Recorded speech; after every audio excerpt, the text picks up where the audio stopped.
What's going on, guys? It's your boy Adjen, back again for another Path to Nowhere video, and for today I will be sharing with you my exclusive crime brand tier list for the S-rank sinners, basing on the highest priority to unlock them. Because if you guys don't know, unlocking the exclusive crime brand for the S-rank sinners are really expensive. You will need a lot of resources because first of all, you need to upgrade the character into phase 3. That is the way to unlock the exclusive crime brand of every character in the game. So once you've ascended them into phase 3, you will be able to unlock the exclusive crime brand. But it does not stop there. You need the gold materials to further unlock their exclusive crime brand. For example, here, if you will see the crime brand here, this one, you need this S-Class Soul Mark, which can only be gotten from the Oblivion Pit sample exchange shop. And this one is very expensive in that shop. At most, you probably can get two sets of this one per month, basing on the discount, and then the for playing the Oblivion Pit for the whole month. So I made the tier list. I will be making a tier list for this one for the S-rank characters only, because I'm not really doing the lower rarity characters. And as you can see, if I sorted my characters, I have almost most of the S-rank sinners. I am only missing one, which is Krache. Or Krache. I don't know how his name is pronounced, but we will be talking about that one. So this tier list is rated for the highest priority to unlock. So let us now begin. So the ratings for this one are high priority, high niche priority, mid priority, and low priority. Take note that this is just based on my opinions and my opinions alone. So take it with a big grain of salt. So starting up with the list is Bai Yi's exclusive crime brand. This one, in my honest opinion, is low priority. Also, disclaimer guys, every exclusive crime brands are all pretty darn good. It's just that you have some priority. You need something to prioritize, because as I've said, it's very expensive to raise the characters. And also, if they are your waifus or husbandos, then just unlock them, because if you are gonna be using them, then you might as well unlock their exclusive crime brand, right? So, but in my honest opinion, Bai Yi's exclusive crime brand is not a high priority. It's only in the low priority. Why? It's because if we take a look at Bai Yi's exclusive crime brand here, the Buried Undergrowth. So, when Bai Yi's crit rate exceeds 100%, each 1% of excess critical rate will be turned into 0.6% attack. This one might be in the low side, but I don't know if Bai Yi's critical rate can go around 200-300%. If so, then this one would be really strong. But I'm not a really good in terms of mathematics with this type of things. So in my honest opinion, this one is just a low priority. But don't get me wrong here, guys. Bai Yi is a really strong character, and as I've said, every exclusive crime brands are really darn good. But for me, the crime brand for Bai Yi is just on the low side. Next, we have Demon. Demon crime brand is also in the low priority for me. Why? It's because I cleared most of the PvE contents without even needing to use a tank. Yes. If you will see my lineup here, I have Soya, Eirene, Serpent, Langley, Hamel, Emperor. All of these are just my units. My Demon is only at level 40. It's because I just recently gotten it, and also I don't use a tank. And let us see his exclusive crime brand. So, Treacherous Beast. So, new exclusive Ultimate Shield of Flesh. Demon activate Shield of Flesh to convert 5% of his max HP into his shield per second, stacking up to 50% of his max HP. The conversion stops when maximum is reached or demon's HP is not enough. So when demon moves, the effect expires. This one is pretty darn good because it will make your shield buff very tanky. But as I've said, I'm not really using a tank at this point. Maybe in the upcoming future harder contents, we will be needing a tank. I've heard that in Broken Frontline, you need a tank. But I'm really not that competitive in terms of getting into high ranks in the Broken Frontline. So maybe that is also a reason why I deem this one not in the high priority. But maybe for others, for competitive players that really wanted to get a high score in the Broken Frontline, then this might be a high priority or high niche priority. Because this high niche priority is for if you have something like this one. If you are aiming for a really high score in Broken Frontline, then this one is a high niche priority. So I might just be putting it this one, not in the low priority. Either low priority or high niche priority. Let's just put it here. Eirene. Eirene is also high niche priority. Why? Eirene's exclusive crime brand will unlock her a new type of ultimate skill where you can place some minefield in the field. This requires big brain play. So if you have big brain, then you might want to prioritize this one. That is why I put it here for the high niche priority. Otherwise, just a mid priority. But as I've said, if you really know how to fully utilize this one, then this one is a high niche priority. Next, we have Emperor. Emperor is high priority in my honest opinion. Exclusive crime brand that makes the character have the skill to deal core damage to the enemy is really OP in my honest opinion, because breaking the cores of the enemies are somewhat like the meta in this game. Because if you don't have a core breaker in your team, then you're pretty much doomed. Yeah, it is a necessity or to have a core breaker in your team. And Emperor as a support character has the core breaking mechanics attached to her exclusive crime brand.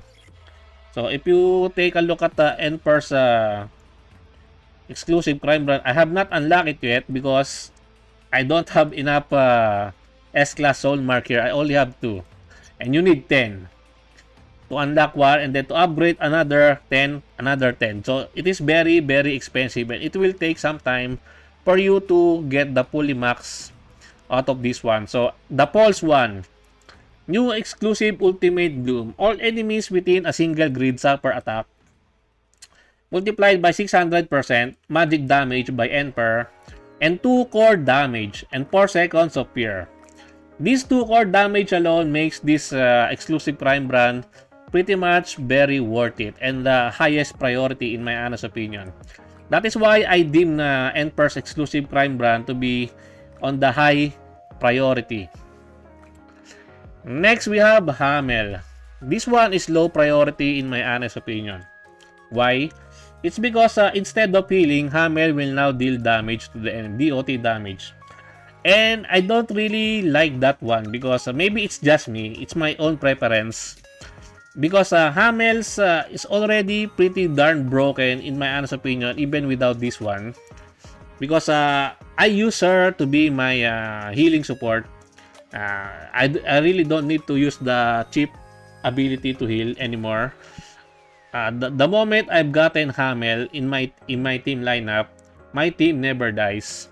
And that is why I don't really deem her exclusive prime brand a high priority to upgrade, because you will need those S-class soul mark, and instead of using those to other characters like your DPS characters, Then, yeah, Hamel's exclusive crime brand is on the low priority for me. Next, we have Langley. I'm torn between Langley, putting her in the mid priority or the high priority. Langley is one of my favorite waifus. I summoned for her. I got her first dupe, which is really darn OP in my honest opinion. But I will be trying to be biased here. I will put Langley to be high priority. Why? Because her exclusive crime brand is also pretty darn strong. So let's take a look at this one. I have not unlocked it yet. I wish I have a lot of this one. So, Traitor. When Langley casts Gunfire Edict, she inflicts a causality mark on all enemies within skill range and gets 10% attack speed bonus for 10 seconds. This one has no limit for how many times you can activate this one in the game. Unlike in the case of Emperor, which is there are exclusive crime brand skills that are only limited once every battle. As you can see, can only be used once in every battle. But for Langley, there are no limits to how many times she can get this attack speed buff. That is why I believe this one. Oh, I already unlocked the first one. So at max, you can get up to 15% attack speed. So yeah, unlocking the exclusive crime brand is really important for Langley. That is why I believe this one goes to the high priority list. Moving on, we have here Nox. Everyone has Nox, right? So Nox is on the highest priority. As I've said with the case of Emperor, unlocking Nox exclusive crime brand will give her the ability to have a core damaging skill. Her ultimate will now deal 1 core damage to the enemies hit by her skill on the first strike. And that is why this one is a mass upgrade or mass unlock. This one goes to the high priority. Next we have Serpent. Serpent, I believe, is on the mid priority. Why? It just makes her deal more damage. But aside from these three in the high priority, I think Serpent is not that much. Because if we'll take a look at Serpent's exclusive crime brand here, Dream Wonder. So, Serpent enters the specified grid and generates Starry Theater within range for 20 seconds. Movement speed of enemies will be decreased by 40% and they gain 1 pang mark every 2 seconds. Serpent gains 10% attack bonus when she's within Starry Theater. And Brilliance Appearance can only be used once in every battle. So, it has some usage limitation just like for Emperor, but I really don't think this one is on the highest priority for upgrading or for unlocking. That's why I put it on the mid priority. It's because I will still unlock this one. So yeah, this one is only on the mid priority. Comparing to the highest priority here, these three alone are really good compared to this one. Next we have Stargazer. Same with Emperor. With Serpent, it's just a mid upgrade for me, in my honest opinion. This one gives for her summons, as I understand it correctly, Stargazer. So, Dreamland. Stargazer leads the victory stars on the battlefield, dealing 60% of attack damage, magic damage to enemies within the 3x3 squares around herself and all her victory stars. So this is an AoE damage upgrade. So Dreamland lasts for 8 seconds. Any action taken during the effect will interrupt it.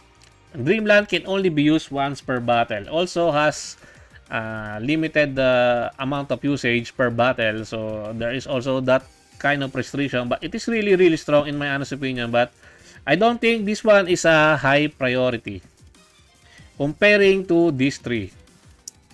Next, we have Summer. Summer, in my honest opinion, is high niche priority. This makes her really strong. If and only if you have her at fully max shackled. Yes, because a fully max shackled Summer is really darn broken in my honest opinion. But sadly, I only have one dupe of her. Because at fully max out, you will be able to get 2 more drones.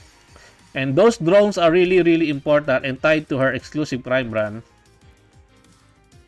So let us check this one.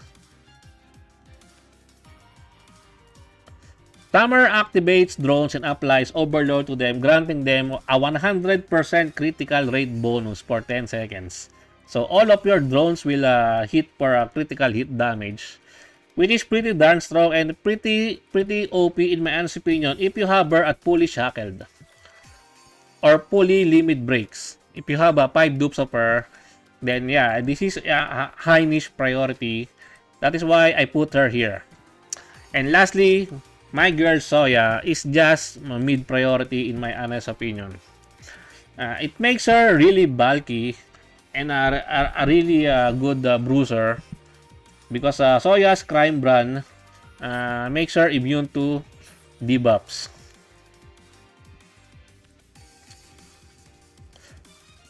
And gives her a 30% additional damage reduction and becomes immune to all negative effects. So, immune to all debuffs.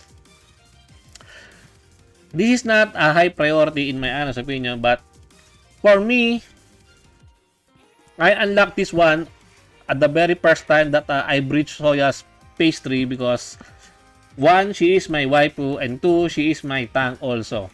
Because as I've said earlier in the beginning, I really don't use a tank when clearing stages. I've already cleared this one, 8-9 DCT, the last stage, without even using a tank. And there goes my exclusive crime brand priority tier list for the S-rank sinners. And I think that's it for me for today. I hope you enjoyed this video.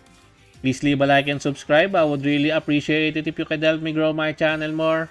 And thank you to everyone who are supporting my channel. I appreciate every one of you. Until next time, peace.